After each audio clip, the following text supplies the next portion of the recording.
Although he was publishing from his stronghold down in Kent, he had the most famous, most prominent members of the scientific society in Victorian times who were pushing on his behalf. Having a scientific theory being accepted is not just a matter of whether the theory's right. Maybe it's time for us to remember Patrick Matthew, a pioneer of the story of survival through adaptation that's at the heart of evolution. Takeaway English from the BBC.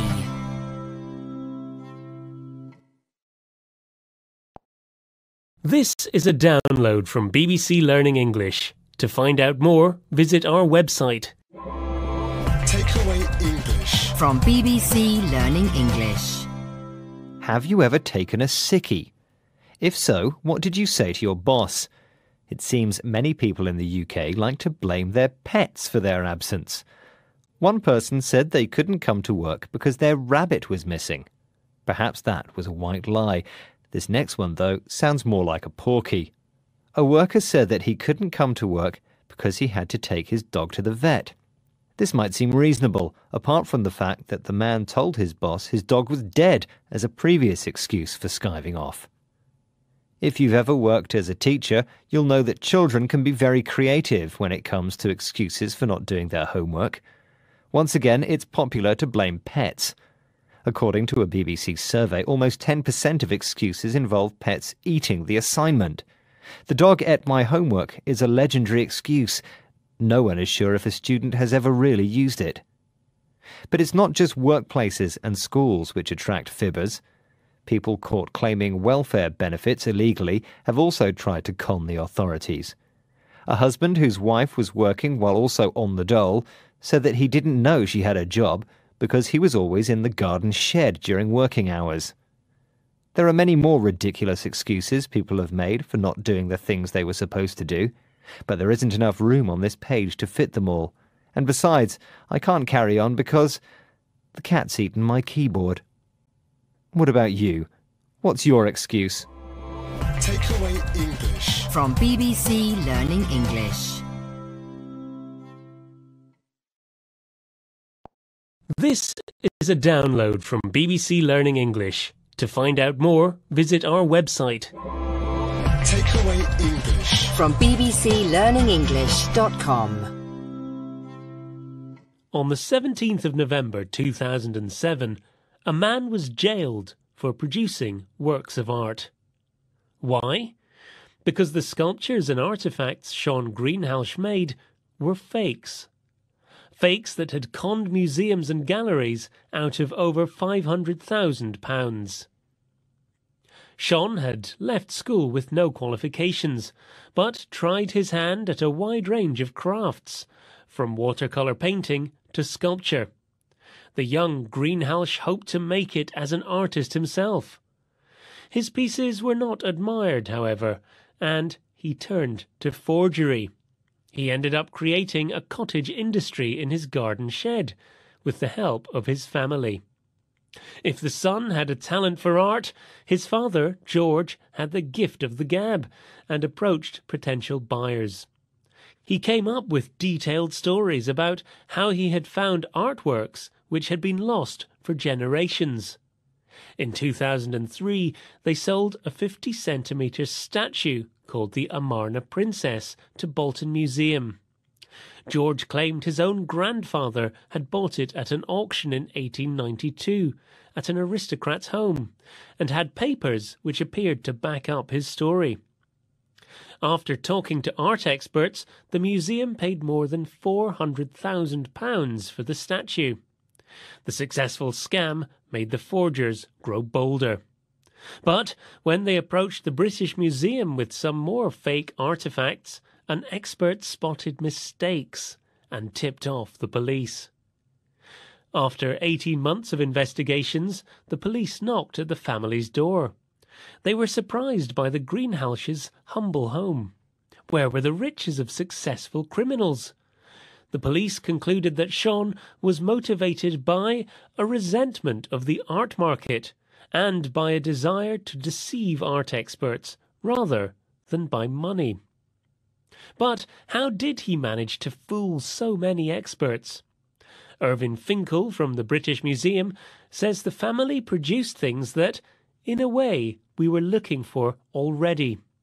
So, when experts saw them, they wanted to embrace these apparently long-lost treasures. Takeaway English. From the BBC.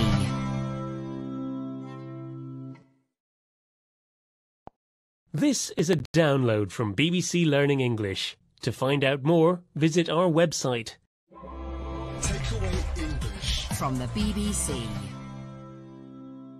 Do you like somewhere a little bit different to the usual types of places you find on the high street? I do, so I'm glad to see new ones popping up everywhere in London.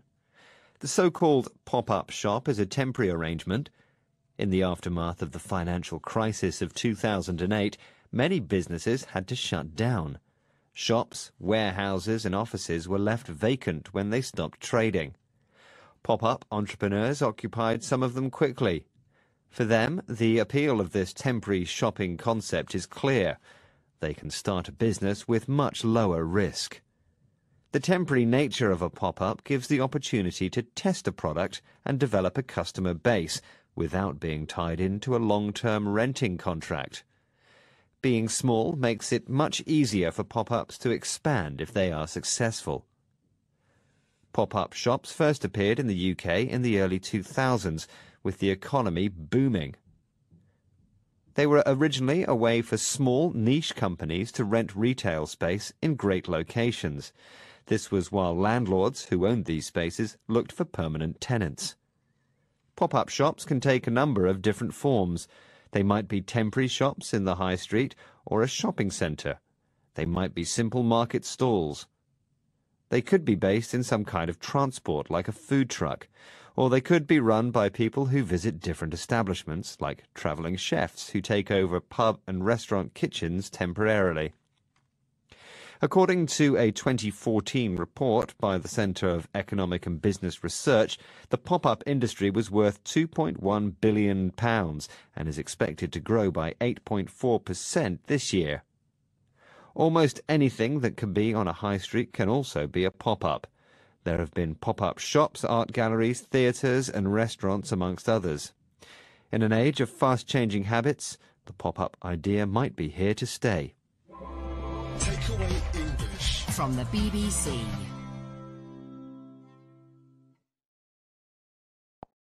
This is a download from BBC Learning English. To find out more, visit our website.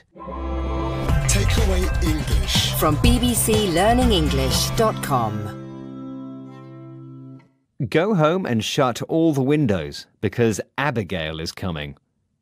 In this case, Abigail is not a very angry lady, but the name of a storm chosen by the public in an initiative by the UK Weather Service, the Met Office, and its Irish counterpart, Met Éireann. In the last few months, they have compiled a list of names suggested by ordinary people. In alphabetical order, Barney is next, followed by Clodagh. You might find Katie down the line and also Nigel. The idea of giving people's names to storms is to make people more aware that bad weather is on its way, and it is more understandable than giving them the latitude and longitude. Following a convention by the US, no storms will be given names beginning with the less common letters Q, U, X, Y, and Z. The National Hurricane Center in Miami has officially been naming the Atlantic's tropical cyclones since 1953. Men's names were included in the 1970s. But the list is maintained and updated by the World Meteorological Organization, a UN agency based in Geneva. Names of storms considered too catastrophic are retired and replaced. No more Katrina, the name of the devastating hurricane that killed nearly 2,000 in the US in 2005. Cyclones are upgraded to hurricanes if they reach 119 kilometers per hour. But what happens when there are too many storms in the world in a particular year? Julian Hemming, tropical prediction scientist at the Met Office in the UK, explains, if the remainder of the season is very active, it's not out of the question we'll have to start using letters from the Greek alphabet. Takeaway English. From the BBC.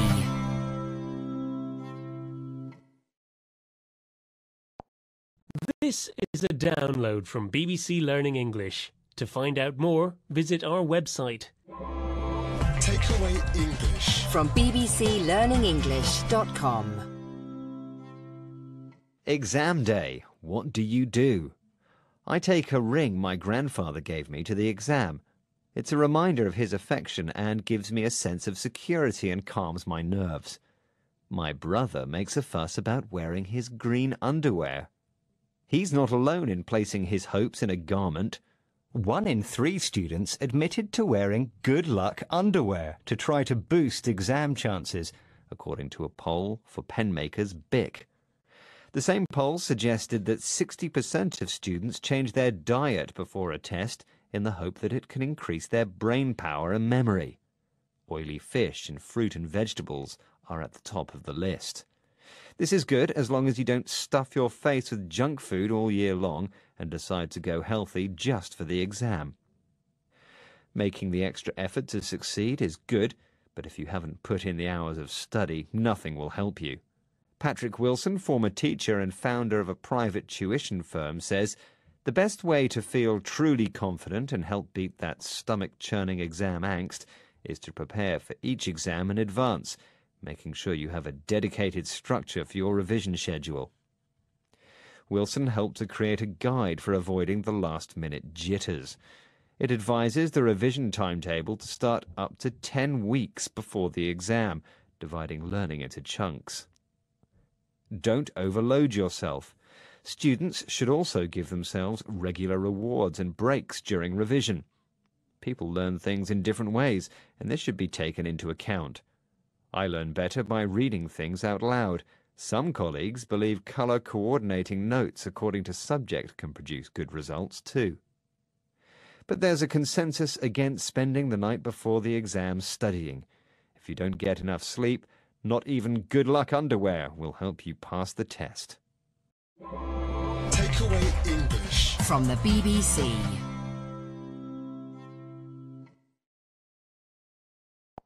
This is a download from BBC Learning English. To find out more, visit our website. Takeaway English. From bbclearningenglish.com. University, the best days of my life. I made lots of friends in my student dorm, went to great parties, joined the debating society, and, well, I did some work too. But I must confess my lecturers were very patient with my tardiness. It's easy to look back at our university days through rose-tinted spectacles, but the truth is that when we first arrived on campus, most of us were out of our comfort zone. In fact, a survey of students at Imperial College London has revealed that 3 out of 4 students experience high levels of stress or a mental health condition during their time at college. The survey, completed by over 1,000 students, also found that 70% of those that experience stress do so at least once a week, and 9% of students feel stressed constantly. Kirsty, a student at Exeter University, didn't enjoy her first days in college. She says, "When I first got to university, I don't think I'd realised that I'd forgotten how to make friends. I'd been with the same school friends for 7 years, and so I was trying to balance social success with academic success whilst learning how to look after myself at quite a young age." Dr. Ruth Caleb of the Counselling Service at Brunel University in London has some tips that should make life easier for students before they set off for university. She says, "Certain things that I think it would be very helpful for students to have put in place are an ability to do the practical things of life, to do the washing, to do the cleaning, and so on. Being able to cook. Budgeting is extremely important in university life." And Caleb adds, "You should learn how to spend time on your own comfortably. I graduated and learned how to take care of myself the hard way." I hope that new students these days remember to acquire some life skills before they make the big jump. Takeaway English. From the BBC.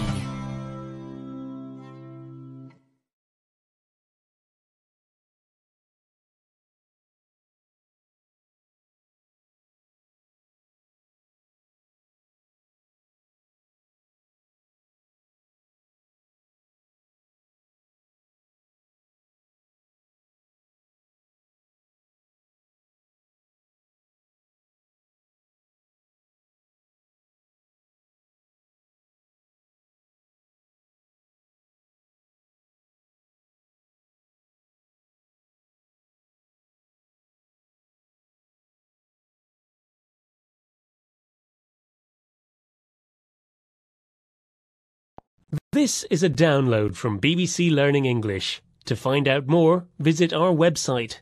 Takeaway English. From the BBC. For many of us, the relationship we have with sugar is love at first taste, and that love usually lasts a lifetime. But what price do we have to pay for this truly addictive, sugary love? Rotten teeth? Heavier bodies? Raised blood sugar levels? Or even type 2 diabetes? Time to quit, perhaps. Easier said than done. What's the alternative? Many would suggest using sweeteners as a substitute, but are sweeteners healthier than sugar? Sweeteners are usually low-calorie or calorie-free substances that have a similar taste to sugar. It is estimated that more than a quarter of British households buy artificial sweeteners to help cut their sugar intake. The European Food Safety Authority, EFSA, has approved some of the health claims food manufacturers have made about sweeteners, such as xylitol, sorbitol, and sucralose. These include preventing tooth decay and controlling blood sugar levels. According to the National Health Service in the UK, sweeteners are safe to use and are especially helpful for those who are diabetic. Sioned Quirk, a spokesperson for the British Dietetic Association, says, "As a dietitian, I support and promote the use of sweeteners in cooking and diet." She also says that there's no evidence to suggest that low-calorie sweeteners such as saccharin, aspartame and sucralose are harmful or bad for you. But many have concerns over the long-term effects caused by sweeteners. Dr. Robert Lustig, author of Fat Chance, The Bitter Truth About Sugar, would not endorse sweeteners as an alternative to sugar because we have a dearth of data. According to Dr. Lustig, organizations like EFSA only require studies which test if something will poison a person in a short period of time, otherwise known as acute toxicity studies. But we still don't know what the long-term effects are. Dietitian Emma Carter says on the NHS Choices website, while more research is needed, sweeteners continue to have a useful role in offering a sweet taste without adding extra calories. Takeaway English. From BBC Learning English.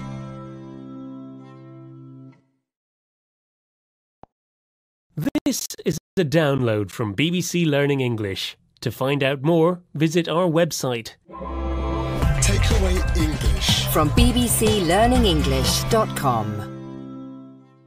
Do you usually go Dutch when you take someone out to dinner? Do you expect your date to pay for the whole meal? Many people say that as long as there's love, money doesn't matter much. But this might change when the relationship gets serious, and it can involve mortgages, joint current accounts, and debt. A survey in the UK suggested that 44% of married couples don't know exactly what their spouse earns. The research, conducted by a UK credit report service, also found that an astonishing 1.9 million married couples actively try to keep their finances secret from their partners. British relationship therapist Arabella Russell says it's very difficult to talk about money. Often there's guilt, there's shame. To start those conversations is complicated. Money can be about how we value ourselves, how we feel valued. It's not just a simple case of talking about hard cash. So, if you are in a couple, it might be a good idea to check if you both are on the same page about money before bills pile up on the kitchen table and love flies out of the window. When moving in together, couples should not only talk about their personal habits, but also about their financial ones. Arabella Russell has a word of advice. Accept the fact that in your relationship you might do money differently. There might be a spender, there might be a saver. It's very tempting if your partner does things differently to say they're wrong. Do it differently, but have a budget. And now back to that date. Would you be put off by someone who was attractive but expected you to pay the bill by yourself? There's food for thought. Takeaway English. From the BBC.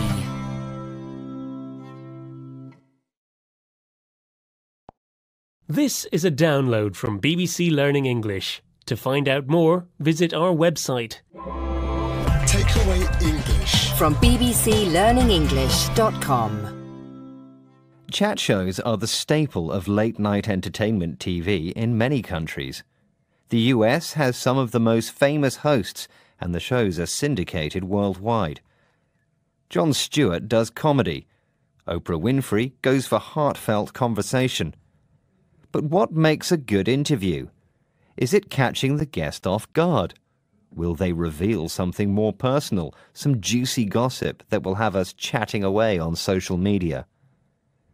Larry King is a veteran. For more than 25 years, he's been hosting nightly shows in which he interviews movie stars, politicians, and ordinary people who are thrown into the spotlight. And the secret to getting the best out of an interviewee? King says, if you ask good questions and elicit thoughtful answers, then you learn more about the person. If the interview's hard, if I begin by saying, "Why did you do that?" I'd make you defensive. That may be thrilling television, but you don't learn a lot.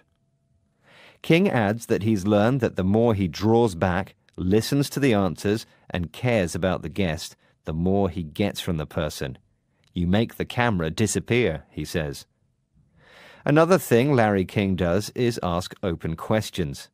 He explains, "I don't want a no, I don't want a yes, I want a why." So in other words, I want to be a little kind of dumb. I ask, what do you mean by that? Being amiable, courteous, and curious about the person in front of them. Maybe that's what makes a good chat show host. Their biggest talent is making the guest feel at ease. Another famous American host, David Letterman, seems to know it. He once said, "I cannot sing, dance, or act. What else would I be but a talk show host?" Good idea. Let others do the singing. Just make them relax, and they'll tell us everything. Takeaway English. From the BBC.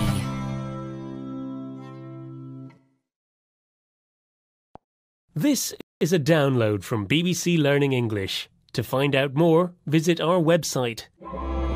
Takeaway English. From bbclearningenglish.com. I'll be working this Christmas. My job, Santa Claus. White beard and red clothes are optional. I'll be joining thousands of volunteers in Britain who go and help homeless and elderly people as well as poor children. Solidarity comes to life at this time of year. It's cold and many people feel lonely. I'll be there for them. I was inspired by a woman in Scotland. Beatrice Cadell had just celebrated her 80th birthday, and instead of presents for her, she asked her friends to buy toys. They'll be donated to a toy bank. Free toys for children whose parents can't afford to buy them any. Cadell said, "Everyone that turned up to my birthday do is absolutely brilliant. Somebody else can benefit. We don't need it. We're old." There are plenty of places which welcome a helping hand at Christmas. The charity Crisis at Christmas, for example, has been looking for more than 10,000 volunteers to assist guests in their centres for homeless people. Volunteers with specialist skills like dentists, hairdressers, lorry drivers and performers are particularly welcome. Another organisation, Community Christmas, is keen on volunteers who wish to offer companionship to lonely, elderly people on Christmas Day. It can be over a full lunch or just a cup of tea. They have a website with a location page so that Good Samaritans can register their interest in helping out and find out more. Scrooge is a character very much associated with this time of year. He's the central figure in A Christmas Carol, a classic by the English writer Charles Dickens. Scrooge is a selfish man who only helps himself. In the world of volunteering, there's no Scrooge in sight. We're all proud and happy Santas. Merry Christmas. Takeaway English. From the BBC.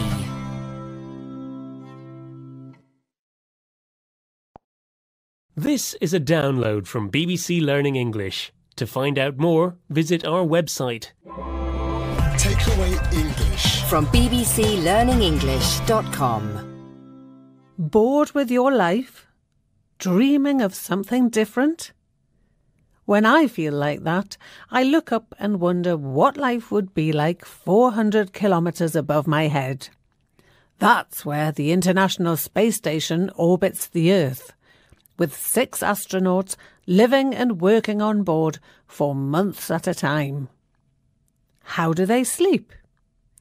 They spend the night floating in a sleeping bag inside a small cubicle on the ceiling. American astronaut Sunita Williams explains, "It's like a little phone booth, but it's pretty comfy, and it doesn't matter if I turn over and sleep upside down. I don't have any sensation in my head that tells me I'm upside down." Brushing your teeth in a place where you can't have a tap or a sink can be a challenge. Can you imagine the mess that running water would make in zero gravity? Canadian astronaut Chris Hadfield uses a straw to put a big blob of water from a sealed bag onto an ordinary toothbrush and adds a little toothpaste, which he has to swallow when he's done. Daily exercise is essential. The lack of gravity makes bones more brittle and muscles lose strength, so astronauts are encouraged to work out for at least 2 hours a day. The role of astronauts in the International Space Station is to act as lab technicians for scientists back on Earth. So they spend their time maintaining their environment and performing and monitoring experiments in a confined space about the size of a Boeing 747. Almost every task is carefully planned by mission control, although most astronauts spend their first days losing stuff until they get used to sticking everything they use to the walls with Velcro, duct tape or clips. One of their most valued perks is the view from the office, dominated by that gigantic blue ball down there sitting in the darkness of space. Wow! Absolutely breathtaking. Takeaway English. From the BBC.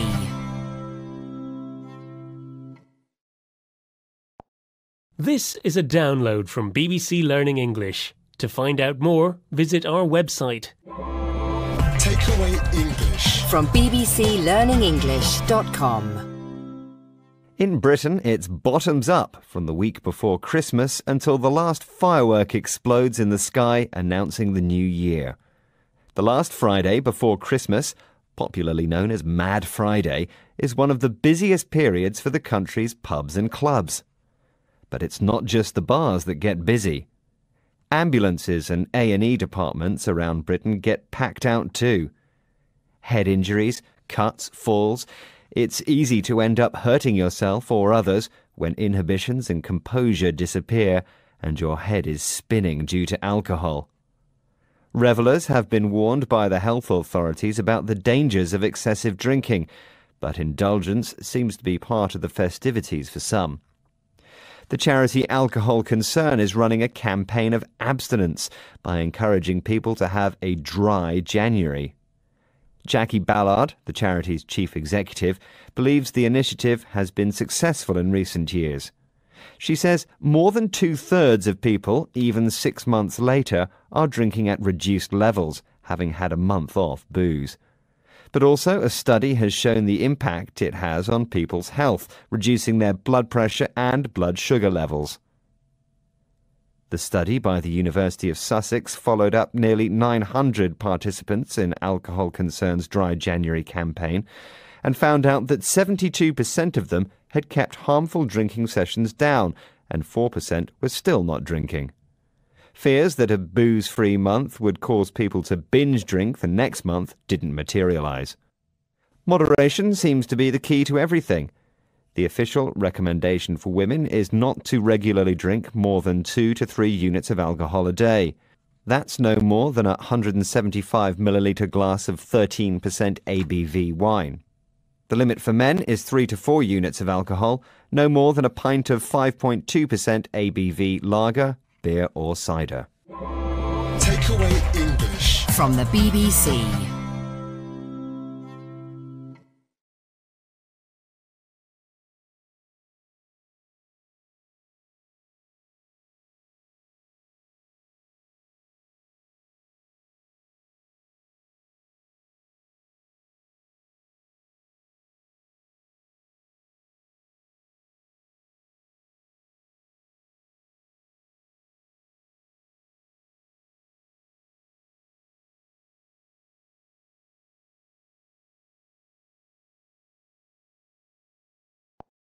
This is a download from BBC Learning English. To find out more, visit our website.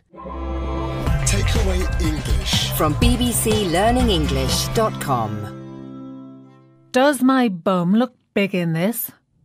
That's what I asked myself when I tried on the designer jeans I bought in the Christmas sales, and the mirror didn't actually say anything, but I got the message. It's time to go on a diet. Sometimes we just don't know how many calories we eat. Experts say cooking meals from scratch can help you think about the ingredients which go into your food. Tam Fry, from the UK's National Obesity Forum, says, learning how to cook fresh food is really the number one thing to consider when tackling obesity and improving weight loss.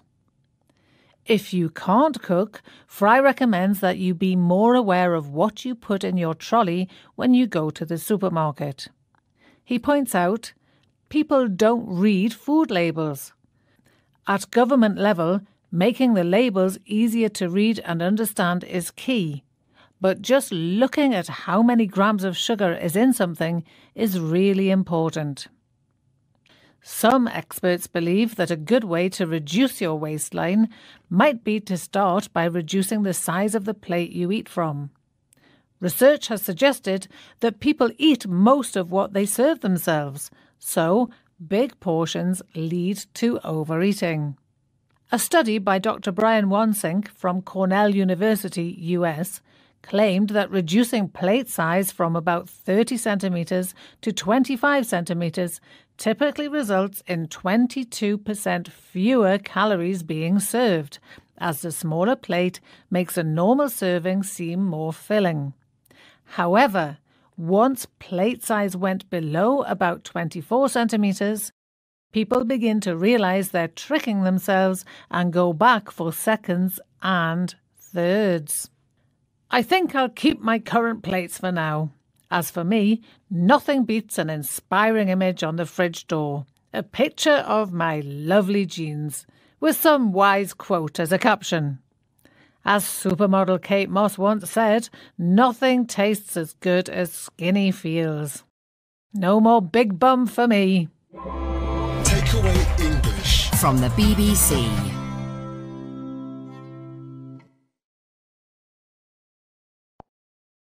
This is a download from BBC Learning English. To find out more, visit our website. Takeaway English. From bbclearningenglish.com. How do you pay for your coffee? Is it with change? I use my Tap and Go card. I don't even need to enter my PIN number or a signature to authorise payment. It's quicker and everybody in the queue is happy. Contactless payments are gaining popularity. Those concerned about security will be pleased to know that the amount of money you can spend at one go is limited. In the UK, it's currently £30. But if the card is used a few times in a row, a PIN number will be needed. If a thief gets hold of your card and goes on a spending spree, your bank covers you against fraud. Whereas if someone steals your banknotes, that's your bad luck. For those who are always forgetting where they put their cards, there's a new solution: wearable tech. Clothing and accessories that have integrated electronic technology. Kenneth Cukier, an economist and technology expert, says, you can simply take any wireless card and the chip from it that your bank might issue you with, and you can put it in a coat. When you want to make a payment, just wave your arm in front of the terminal and leave the coffee shop with your latte. This is intended for people who don't want to take their card out of their wallet, use their phone or their watch. Good, isn't it? And new ways of spending money are not stopping there. The future is all about biometrics. Very convenient if you're at the beach or a festival. There's a new system in development which will make it possible to read the unique maps of veins under the surface of your finger and use them to authenticate payments or prove that it's you making the payments. You just need to remember which finger you registered with. So, spending money is becoming easier all the time, and the temptation to buy more stuff increases. But it's worth bearing in mind that earning the money in the first place will still require the same effort. Back to work then. Takeaway English. From the BBC.